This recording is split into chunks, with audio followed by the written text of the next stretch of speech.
Yes, my people, good day. These are some of the tools you're gonna need for this job. 36mm for the axle bolt right here. You need a 24.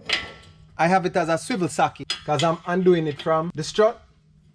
I'm a wrench, a husky wrench. I'm a snap-on 24. Yeah, mix and match. Need a pair of dikes so I can get out my cutter keys. Need a 17 for break the nut loose on the tie rod end.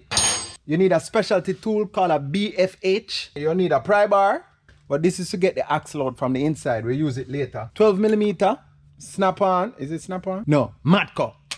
And we should be able to get this job done. Tag along, let's go.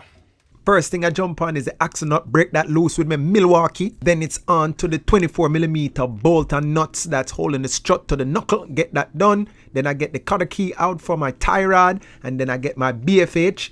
Couple hits, that tie rod is out of there. That's how you get it. I don't really use the forks. And now I can lean the knuckle down and get the axle, well, the first piece out. And then I go from the underside and I use my punch and hammer and get the second piece out the shaft. Right now I'm just adding some anti-seize to the intermediate shaft where the axle is going to slide over, and then also onto the inside part of the wheel bearing where the axle is going to spline through.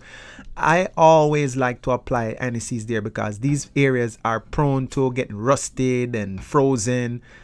Even if I don't work on this again, you know, the next person will really appreciate it.